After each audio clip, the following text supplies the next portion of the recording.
जय हिंद दोस्तों, आप सभी लोगों का बहुत बहुत स्वागत है। तो टॉप 20 पॉलिटी के एमसीक्यूज हम लोग देखेंगे और जो सोल्यूशन है कुछ क्वेश्चंस में बहुत डिटेल में बताया गया है, तो आप लोग पीडीएफ को बार बार रिवाइज करिएगा। बहुत सारे क्वेश्चंस आप लोगों के सही हो जाएंगे पॉलिटी के, और कॉन्फिडेंस भी आप लोगों का काफ़ी बढ़ेगा। चलिए स्टार्ट करते हैं। राज्य की नीति निदेशक तत्व से स्टार्ट करेंगे हम लोग क्वेश्चंस को देखना, यानी कि directive principles of state policy से। तो पहले क्वेश्चंस देखिए क्या है। आपके सामने दिया हुआ है कि कौन सा इनकरेक्टली मैच्ड है, मतलब गलत सुमेलित है, आपको ये बताना है। सबसे पहला है आर्टिकल 37 यानी कि अनुच्छेद 37। इसमें यह लिखा हुआ है कि जो भी प्रावधान हैं directive principle of state policy के, यानी कि राज्य के नीति निदेशक तत्व के, वो आप कोर्ट में ले जाके उस प्रावधान को लागू नहीं करा सकते हैं। ये ऐसा आर्टिकल 37 यानी कि अनुच्छेद 37 में लिखा हुआ है कि आप इस प्रावधान को, अगर मान लीजिए कि सरकार है इसको नहीं लागू कर रही है, तो आप कोर्ट में जाके इसको नहीं ले जा सकते इस प्रावधान को कि सरकार इसमें जो लिखी हुई चीज़ें हैं उसको लागू नहीं कर रही है। क्योंकि फंडामेंटल राइट जो मौलिक अधिकार हैं आपके, आप उसके लिए तो कोर्ट में जा सकते हैं कि मेरा ये मौलिक अधिकार हनन हो रहा है, और वहाँ पर आपको संविधान ने आर्टिकल 32 के तहत सुप्रीम कोर्ट में और आर्टिकल 226 के तहत हाई कोर्ट जाने के लिए अनुमति दे रखी हुई है। लेकिन संविधान ने आपको directive principles of state policy, राज्य की नीति निदेशक तत्व के उल्लंघन के लिए कोर्ट में जाने की अनुमति नहीं दे रखी हुई है संविधान ने। तो आर्टिकल 37 ये बात बोलता है, हाँ ये बिल्कुल सही है, सुमेलित है, सही सुमेलित है। और ये बोला है कि जो गलत सुमेलित है आपको वो चूज करना है ऑप्शन। दूसरा क्या है, आर्टिकल 39A यानी कि अनुच्छेद 39 का, जो ये बोलता है कि सभी को बराबर न्याय मिलना चाहिए। और सभी को बराबर न्याय आप कैसे उपलब्ध करा पाएंगे? अगर किसी की बहुत ज़्यादा फीस है तो आप न्याय पाना बड़ा मुश्किल हो जाएगा, क्योंकि फिर जो वकील हैं वो आप उनको हायर नहीं कर पाएंगे। तो इसीलिए फ्री लीगल एड की बात की गई है, यानी कि मुफ्त कानूनी मदद की बात की गई है, ताकि आप कोर्ट केस लड़ते समय पैसा जो है वो आपके न्याय के बीच में ना आए। तो आर्टिकल 39A ये बात बोलता है, ये भी बिल्कुल सही है। आर्टिकल 42 बोलता है कि ऐसे प्रावधान बनाए जाएं जो लोगों के कार्य करने के लिए न्यायोचित हो, जहाँ पे भी वो काम कर रहे हों वो मानवीय तरीके से काम करें, जानवरों की तरह उनसे काम ना कराया जाए। और जो मैटरनिटी रिलीफ है, यानी मातृत्व राहत के लिए प्रावधान सरकार को करना चाहिए, ऐसी बातें लिखी गई हैं, ये भी बिल्कुल सही है। उसके बाद देखिए डी ऑप्शन, आर्टिकल 46। आर्टिकल 46 ये बोलता है कि आप ऐसे प्रावधान बनाइए कि 6 वर्ष से कम आयु के जो बच्चे हों उनके प्रारंभिक बाल्यावस्था की देखरेख की जा सके और उनकी शिक्षा का ध्यान रखा जा सके। तो ये आर्टिकल 46 में नहीं है, ये आर्टिकल 45 में बोला गया है। तो आर्टिकल 46 क्या बोलता है? देखिए आर्टिकल 46 यहाँ पर भी लिखा हुआ है, हिंदी में भी नीचे है, कि जो हमारे समाज के कमज़ोर तबका है, ख़ास तौर पे जैसे शेड्यूल कास्ट है, शेड्यूल ट्राइब है, और बाकी अन्य कोई भी जो कमज़ोर तबका है, उनके आर्थिक और उनके जो शैक्षणिक यानी कि जो एजुकेशनल उनके हित हैं, उनकी जो इकोनॉमिक कंडीशन है, इकोनॉमिक हित है, उसको राज्यों को बढ़ावा देना चाहिए कि वो कैसे और आर्थिक तरीके से बेहतर हो पाएँ और कैसे वो शिक्षा के क्षेत्र में आगे बढ़ पाएँ। तो ये आर्टिकल 46 बोलता है। आर्टिकल 45, आर्टिकल 46 नहीं, ये जो यहाँ पे ऑप्शन में दिया हुआ है ये आर्टिकल 45 में है, और आर्टिकल 46 जो है वो SC ST और बाकी जो अन्य हमारे समाज में कमज़ोर वर्ग है उनके उत्थान के लिए, शैक्षणिक उत्थान के लिए, शिक्षा में वो आगे बढ़ें और आर्थिक स्थिति उनकी अच्छी हो पाए, इन सब चीज़ों को लेकर आर्टिकल 46 में बोला गया है। अनुच्छेद 46 में देखिए यही बात यहाँ पर भी लिखी हुई है, और वो जो ऊपर ऑप्शन डी था उसमें आर्टिकल 45 होगा, इसीलिए वो गलत ऑप्शन था। अगला सवाल देखिए, यहाँ पर भी है, आपके सामने 4 आर्टिकल हैं, अनुच्छेद हैं, और आपसे सामने ये लिखा गया है कि वो उसमें क्या प्रावधान है, जो गलत है वो आपको बताना है। आर्टिकल 50 जो है अनुच्छेद 50, वो ये बोलता है कि जो जुडिशरी है, जो कार्यपालिका है, जो न्यायपालिका है, उसको हम एग्जीक्यूटिव यानी कि कार्यपालिका से अलग करेंगे। यानी कि ऐसा नहीं होना चाहिए कि कोई जैसे राजस्व का मामला है और डिस्ट्रिक्ट मजिस्ट्रेट के पास जुड़ा हुआ मामला है, DM से जुड़ा हुआ मामला है, तो ऐसा ना हो कि जब वो राजस्व का जो कोई दिक्कत हो, और या मान लीजिए कोई उसमें लाठीचार्ज हो गया और राजस्व के लिए, या कोई इस तरह की दिक्कतें हो, तो कोर्ट में फिर DM ही ना बन के जज बैठे। इसीलिए कार्यपालिका और न्यायपालिका को अलग अलग करना चाहिए। ये आर्टिकल 50 ने बिल्कुल सही बोला है। आर्टिकल 46 हम लोग ऊपर देख चुके हैं कि अनुसूचित जाति और अनुसूचित जनजाति के शैक्षिक और आर्थिक हितों के बारे में इसमें बोला गया है, ये बिल्कुल ठीक है। आर्टिकल 43A जिसे हम अनुच्छेद 43 क बोलते हैं, इसमें बोला गया है कि जो भी सहकारी समितियां हैं या कोऑपरेटिव सोसाइटीज़ हैं, इनको बढ़ावा मिलना चाहिए। तो ये गलत है। ये अनुच्छेद या आर्टिकल 43 बी या 43 आप बोल सकते हैं हिंदी में अनुच्छेद 43 ख में बोला गया ये बात। और आर्टिकल 39 ए हम लोग ऊपर देख चुके हैं कि मुफ्त कानूनी मदद और सबको बराबर न्याय मिलना चाहिए, ये भी ठीक है। आगे देखते हैं। देखिए यही है आर्टिकल 43 बी या फिर अनुच्छेद 43 ख में यह बोला गया है कि राज्य को सहकारी समिति एक गठित करनी चाहिए जो अपने स्वायत्त तरीके से काम करे, लोकतांत्रिक नियंत्रण हो, मतलब उसमें किसी एक इंसान का नियंत्रण ना हो, जितने ज़्यादा लोग सहकारी समिति में जुड़ेंगे सबका अपना नियंत्रण हो। तो ये आर्टिकल 43 बी में ऐसा बोला गया है। अगला सवाल है, जो प्रिंसिपल है रूल ऑफ लॉ का, वो इनमें से किस जूरिस्ट ने बोला है? यानी कानून के शासन या विधि शासन का सिद्धांत निम्नलिखित में से किस न्यायविद यानी जूरिस्ट द्वारा प्रतिपादित किया गया था? आपके सामने 4 ऑप्शन है और इनका राइट आंसर जो है वो हो जाएंगे एवी डाइसी। एवी डाइसी ने ये बात बोली थी। ऑप्शन बी इसका सही होगा।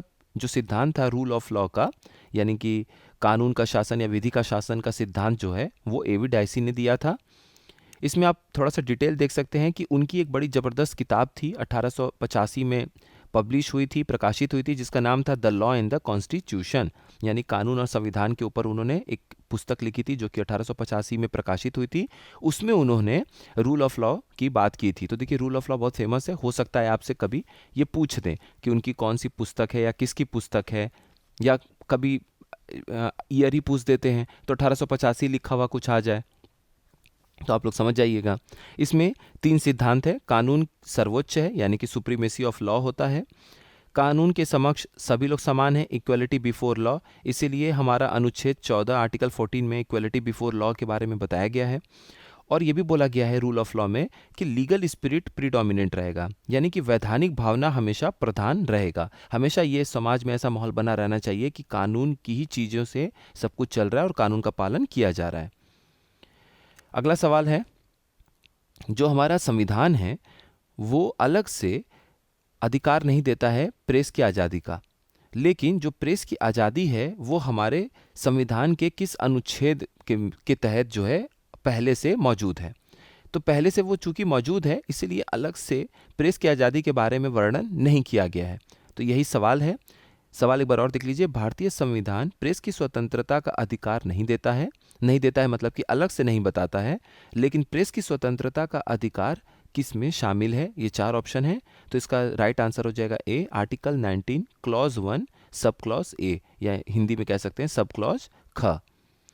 तो इसमें आप आर्टिकल 19 को डिटेल में पढ़ लीजिएगा। इसमें देखिए जो राइट हैं वो यहाँ पर इंग्लिश और हिंदी दोनों में लिखा हुआ है। इसको आप लोग देख लीजिएगा एक बार कि पहला क्या बोलता है क्लॉज, दूसरा क्या बोलता है, तीसरा क्या बोलता है।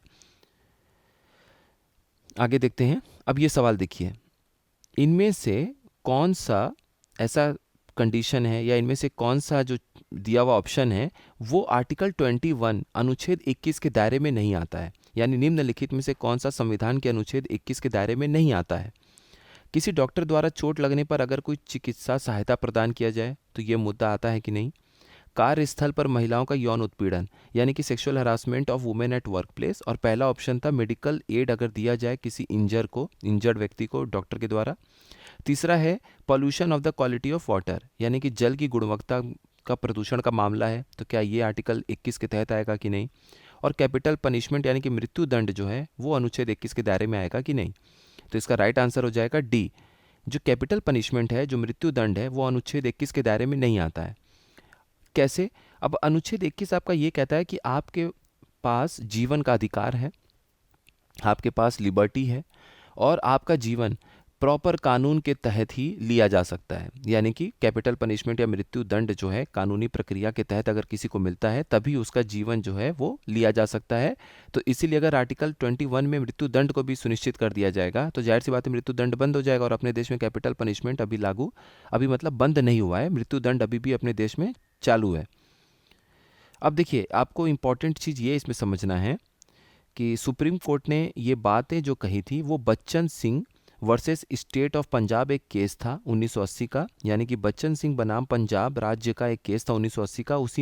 उसी मामले के तहत सुप्रीम कोर्ट ने ये टिप्पणी की थी और सुप्रीम कोर्ट ने कहा था, भारत के सर्वोच्च न्यायालय ने घोषणा किया था कि फांसी से मृत्यु या जिसे हम कहते हैं मृत्युदंड भारतीय संविधान के अनुच्छेद 21 का उल्लंघन नहीं करता है। तो सवाल यही था कि अनुच्छेद 21 का उल्लंघन कौन सा मामला करता है या नहीं करता है। तो नहीं करता है सवाल था, तो कौन सा नहीं करता है? कैपिटल पनिशमेंट यानी कि मृत्युदंड। ये है कुल मिला के। अगले पर आते हैं। Who among the following person said for the fundamental rights a place to our people and a pact with the civilised world. कभी कभी इस तरह का भी कोई बड़े लोग हैं, उन्होंने कोई बड़ी अच्छी बातें कही हैं, तो ये एग्जाम में आता है। निम्नलिखित में से किन व्यक्ति ने मौलिक अधिकारों के लिए ये कहा था कि हमारे लोगों के लिए ये एक प्रतिज्ञा है और सभ्य दुनिया के साथ ये समझौता है?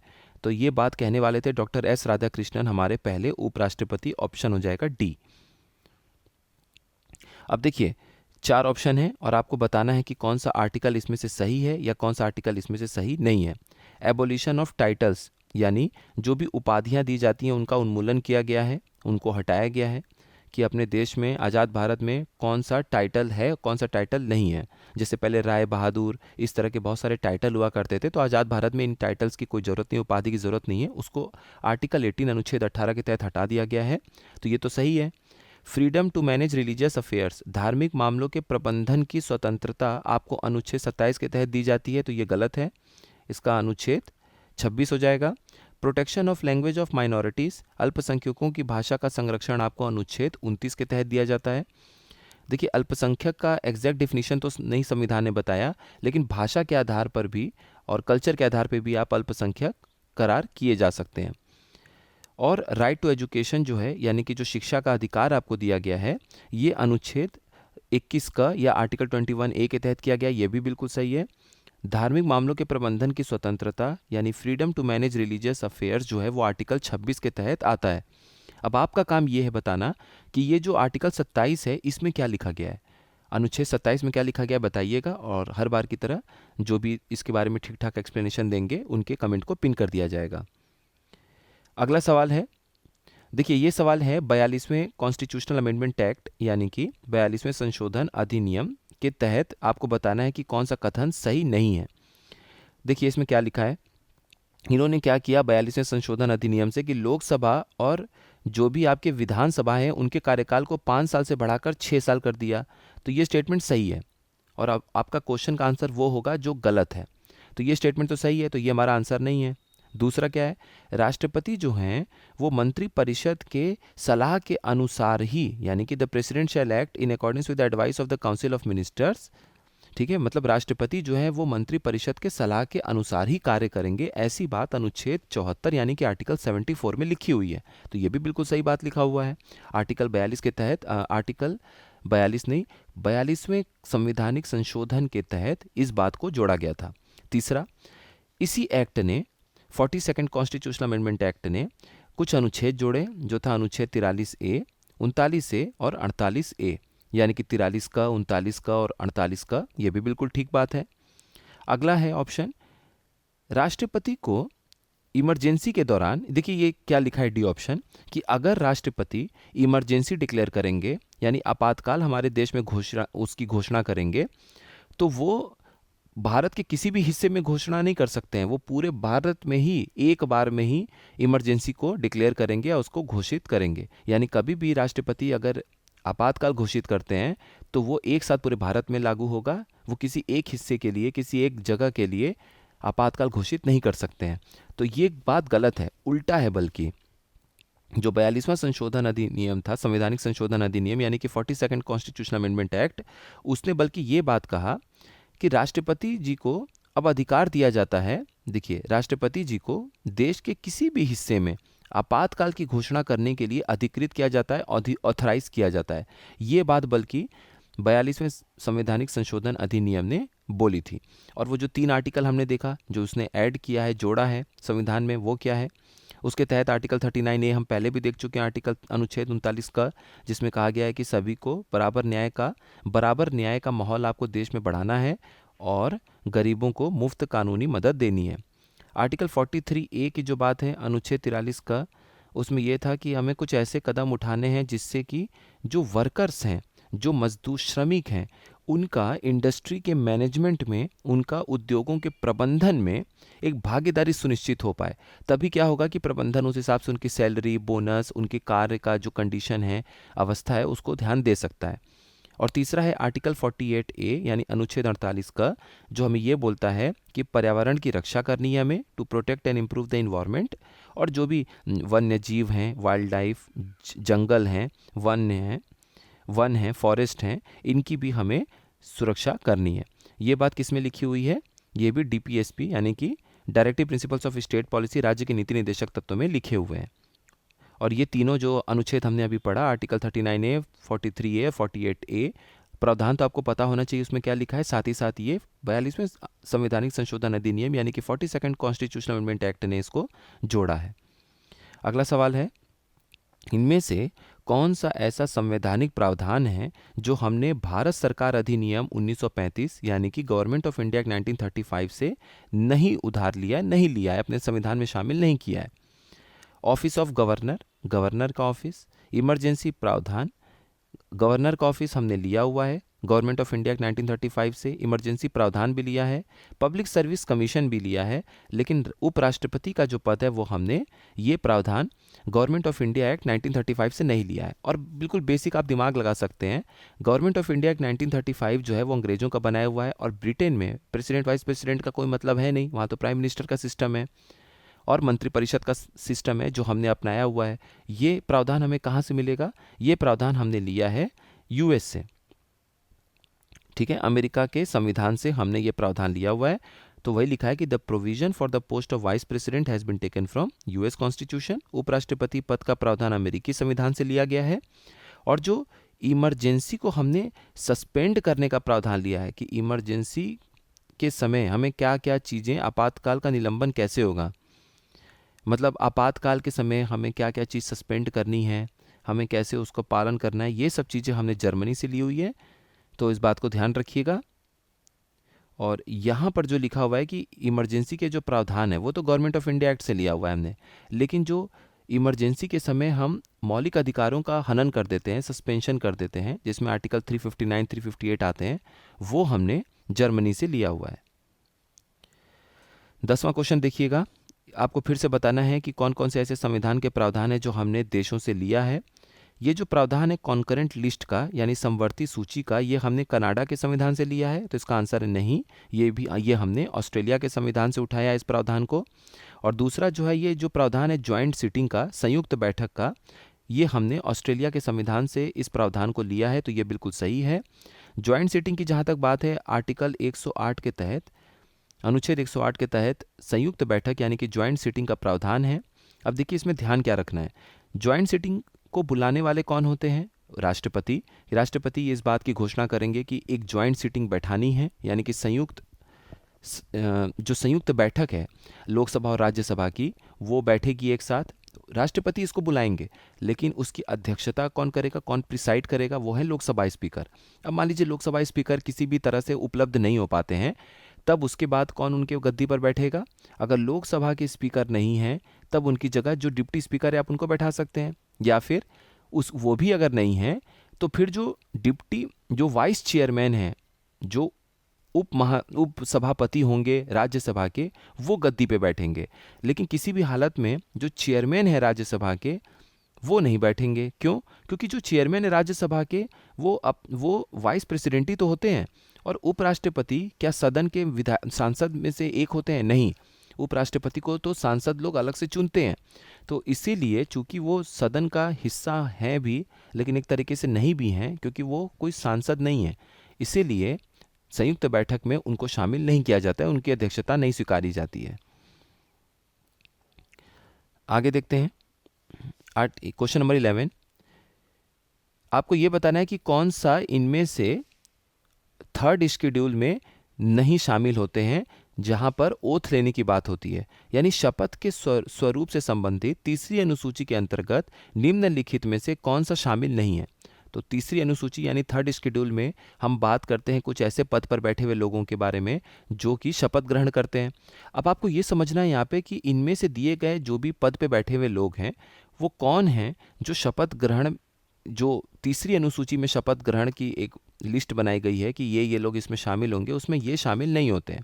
तो इसका आंसर हो जाएगा भारत के राष्ट्रपति जो हैं उनको अलग से तीसरी अनुसूची थर्ड शेड्यूल में शामिल नहीं किया गया है, जहां पर किससे लेना देना है, ओथ से यानी कि शपथ से लेना देना है।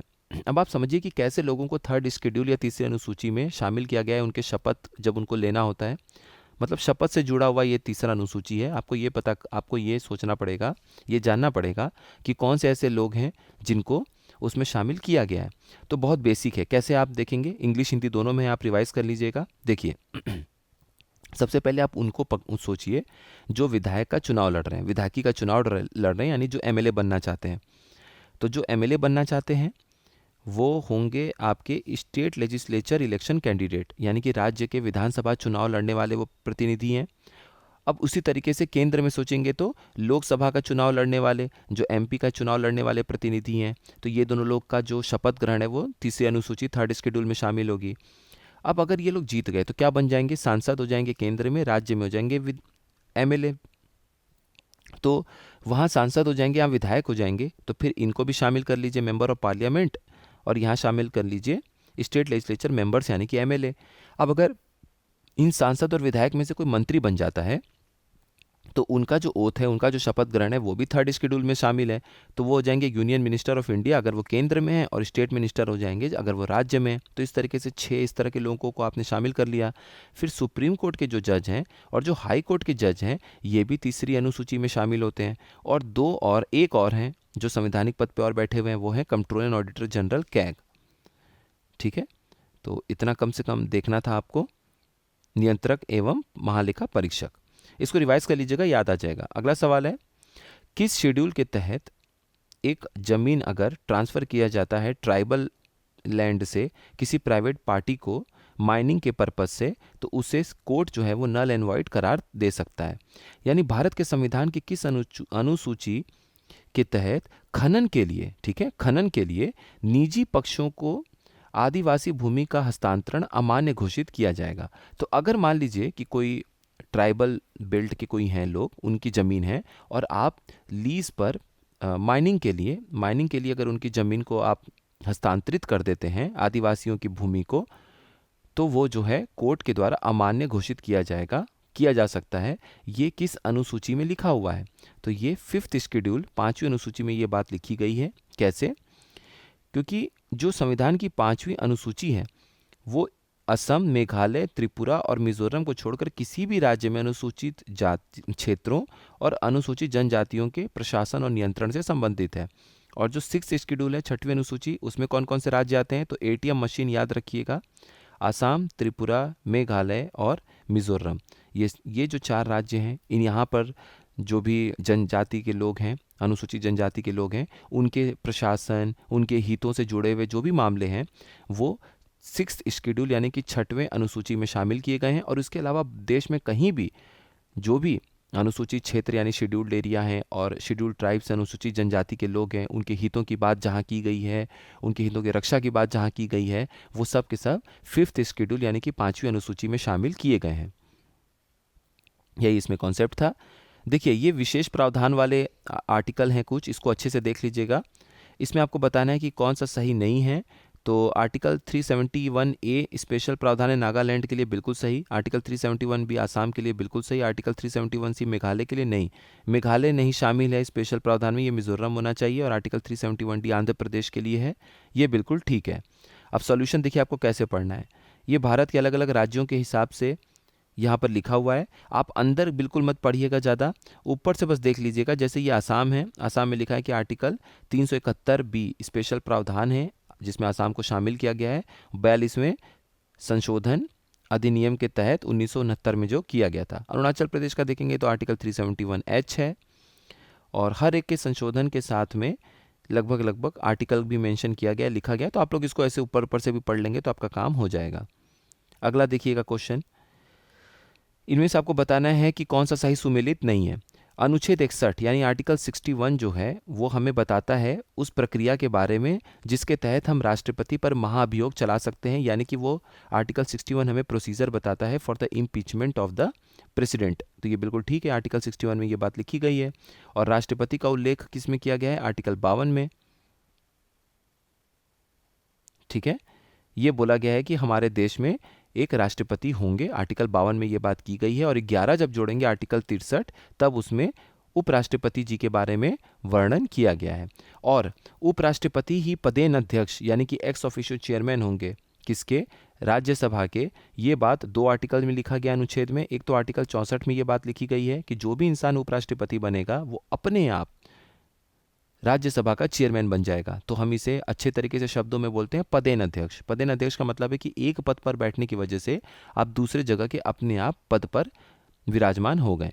आपको अलग से राज्यसभा का चेयरमैन नियुक्त होने की कोई ज़रूरत नहीं है। आप उपराष्ट्रपति जीत गए, उस पद पे पहुंच गए, तो आप राज्यसभा का चेयरमैन भी बन गए। आर्टिकल 64 में ये बात की गई है और एक आर्टिकल 89 क्लॉज 1 में भी ये बात की गई है। तो 2 जगह ये बोला गया है, ध्यान रखिएगा।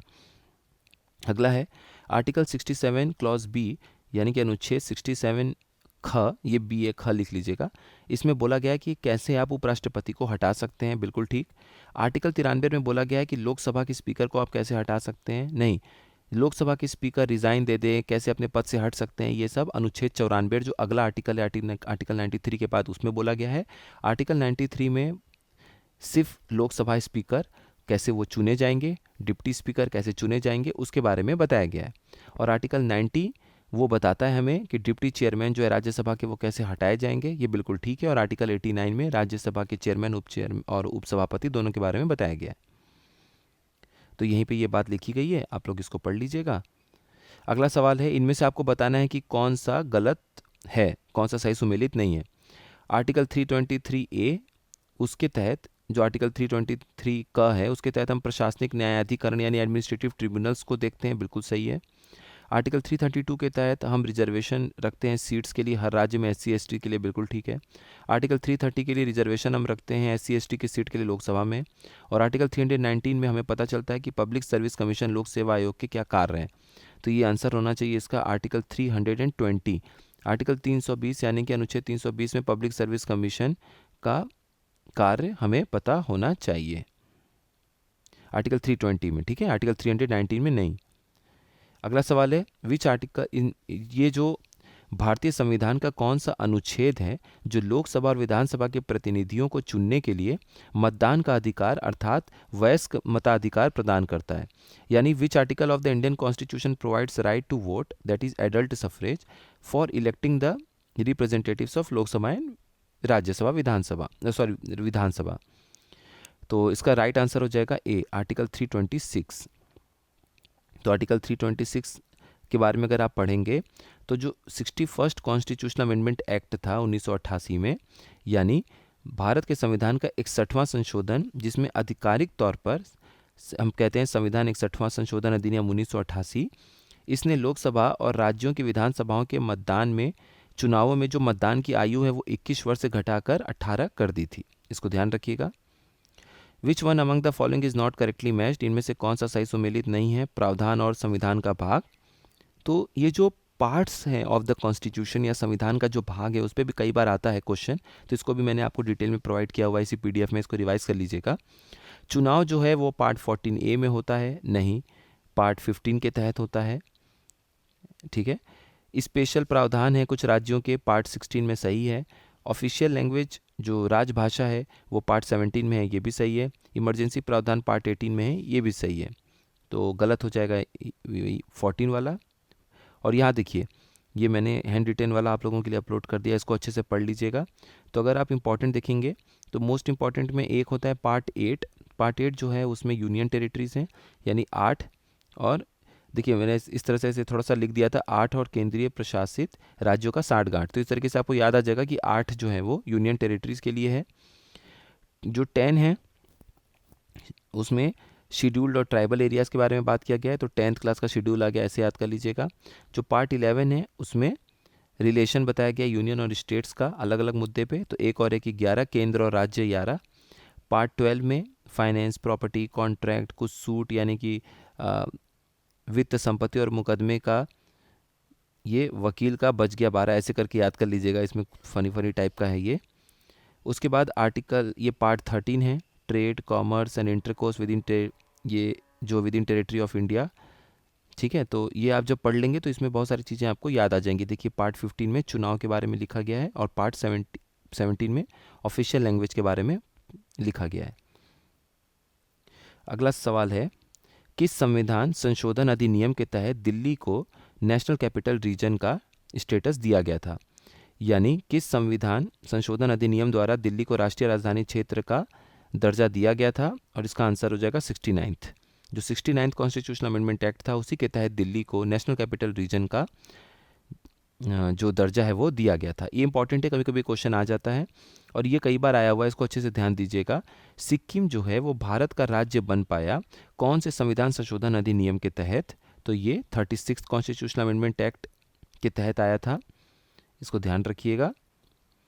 अब ये लास्ट एक क्वेश्चन है, बहुत अच्छा क्वेश्चन है। आर्टिकल 81 बताता है composition of house of the people, और कोई भी कैंडिडेट जो लोकसभा का चुनाव लड़ना चाहता है, उसकी सिक्योरिटी अमाउंट या जमानत जब्त हो जाती है अगर वो कुल पढ़े हुए अपने एरिया में वोट का 1/10वां हिस्सा भी नहीं पाता है। तो आपको बताना है कि कौन सा सही है, कौन सा गलत है। देखिए आर्टिकल 81 जो है वो लोकसभा की संरचना से संबंधित है, ये बिल्कुल ठीक है। लोकसभा चुनाव के किसी उम्मीदवार को यदि निर्वाचन क्षेत्र में डाले गए वैध वोटों का 1/10वां नहीं 1/6वां वोट नहीं मिलता है तो वो अपनी जमानत राशि को खो देता है। ये बात आप ध्यान रखिएगा, वही बस कन्फ्यूजन वाली बात थी। आर्टिकल 79 जो है, ठीक है, आर्टिकल 79 जो है, अनुच्छेद 79 यही बोलता है कि एक संसद का गठन होगा और उसमें उसमें एक राष्ट्रपति भी इसीलिए संसद का ही हिस्सा होते हैं, क्योंकि देखिए दोनों ही सदनों से जब बिल पास करके भेजा जाता है तो वो अधिनियम तभी बन पाता है जब राष्ट्रपति उस पर अपनी मुहर लगाते हैं या साइन करते हैं, इसलिए उनको भी एक अभिन्न हिस्सा माना जाता है लोकसभा राज्यसभा का। तो बस यही आपको ध्यान देना है और पीडीएफ को आप लोग रिवाइज करते रहिएगा। मिलते हैं नेक्स्ट इन्फॉर्मेटिव वीडियो में। आप सभी लोगों का बहुत बहुत धन्यवाद।